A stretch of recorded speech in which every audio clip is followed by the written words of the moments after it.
However, Deputy Speaker, there is one impact of this scheme, and that's the administration of it only, where there is a disproportionate burden placed on small business, and I think that needs to be acknowledged. And I note that the Coalition has moved some amendments to support small business.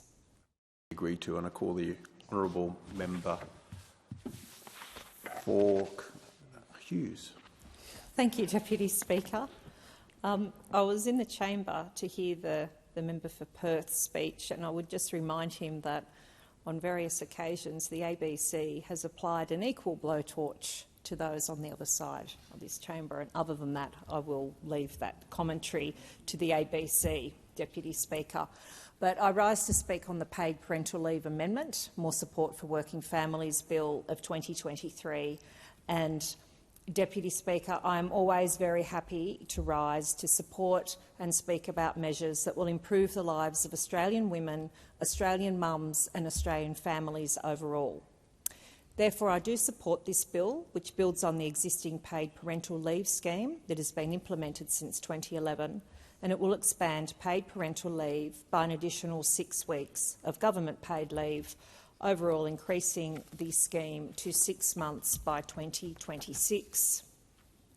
However, Deputy Speaker, there is one impact of this scheme, and that's the administration of it only, where there is a disproportionate burden placed on small business, and I think that needs to be acknowledged. And I note that the Coalition has moved some amendments to support small business.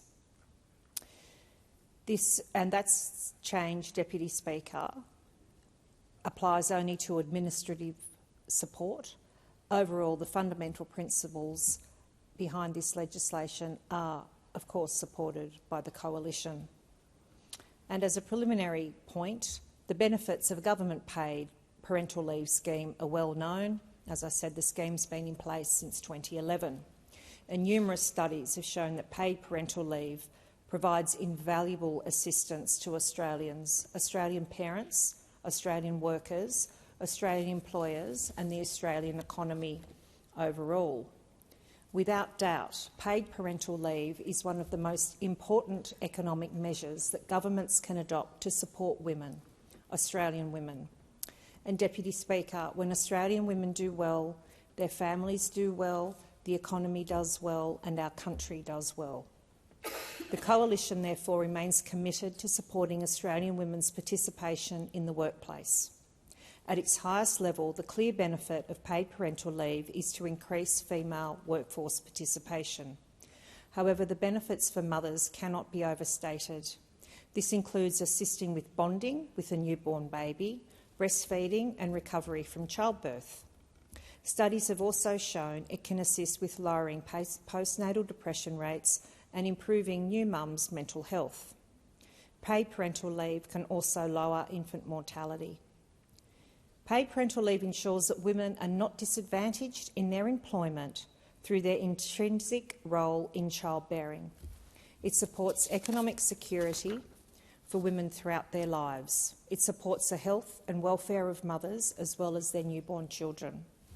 It assists Australian parents to manage their work and parental responsibilities so that the needs of children and families may be met in the context of modern Australian society. It also supports dads and partners, which is also very important.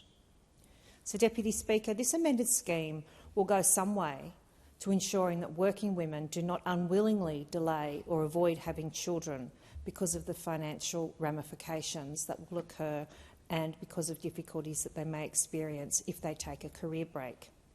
The scheme particularly supports first-time mums through assisting childbirth recovery, perinatal and postnatal health challenges, including premature birth. But most importantly, Deputy Speaker, the paid parental leave supports fundamental Liberal Party principles that the role of government is to facilitate an environment to enable Australians to have choice and to make decisions that are right for their individual circumstances. It helps Australian women decide when they will have children.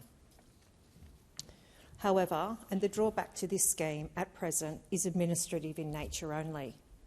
The scheme disproportionately adversely impacts smaller businesses, and by that I mean businesses of 20 or fewer employees.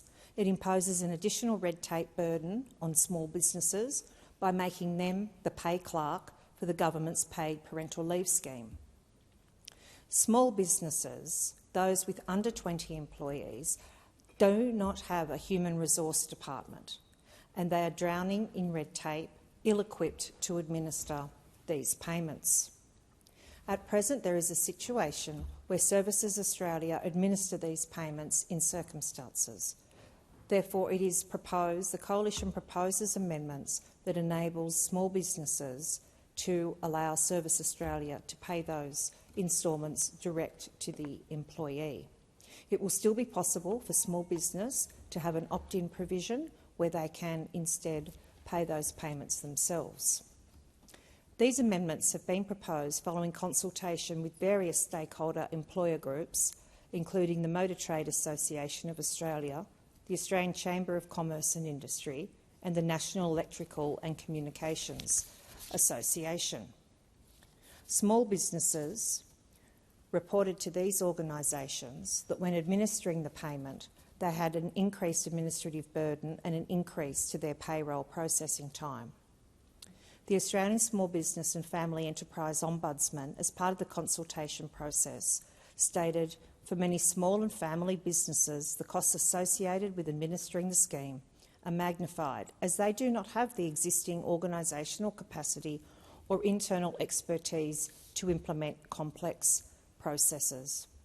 And I think particularly, Deputy Speaker, when we look at just how many payments there are currently now under Australia's paid parental leave scheme.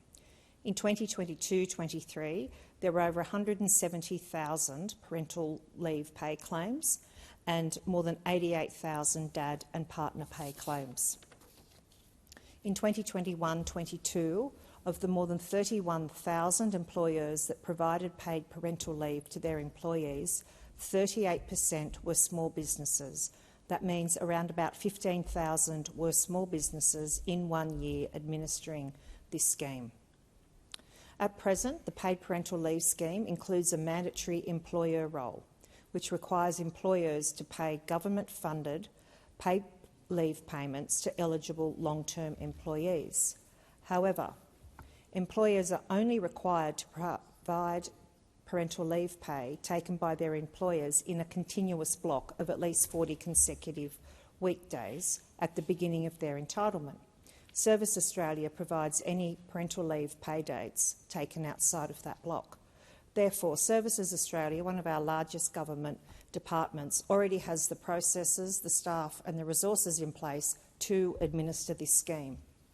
In those circumstances, it is strongly recommended that the process payment of paid parental leave move from burdening small business to the appropriate government department. This would be compatible with strengthening and ensuring the scheme into the future. Deputy Speaker, I've spoken in this place on paid parental leave on a number of other occasions. On all occasions, I had asked the government to consider in any future amendments to this scheme that superannuation guarantee payments be placed on parental leave pay. Disappointingly, this has not been included in this legislation, and I say that this is a missed opportunity for the Albanese Labor government. It's a missed opportunity of bridging the disparity between the superannuation balances of Australian men and women, where women, even in 2024, we still lag substantially behind our male counterparts. Working Australian women should not be financially disadvantaged for their choice to have children, for their innate role in childbearing. And furthermore, Deputy Speaker, as the mother of twins, I would also draw to the government's attention recent submissions made by the Multiple Births Association around the costs of raising multiples and the need, in many cases, for more flexible arrangements with periods of parental leave. These two issues, however, are not before this place at present. They are not for this current legislation, disappointingly, particularly in relation to superannuation. However, both of these are major issues for women and families across this country, whether parents of multiple births or seeking to have superannuation paid on their paid parental leave. Therefore, Deputy Speaker, to conclude, overall this is a good bill. Paid parental leave is vital for Australian mums. It is vital for Australian dads. It is integral to women's workforce participation, for mothers' physical and mental health, and for giving fathers the opportunity to be more fully involved in their children's early care. We need to support Australian families, but we also need to support Australian small businesses, many of which are family businesses. Deputy Speaker, for all of the reasons I have mentioned, I otherwise commend this bill to the House. Thank you. I thank the honourable member for Hughes.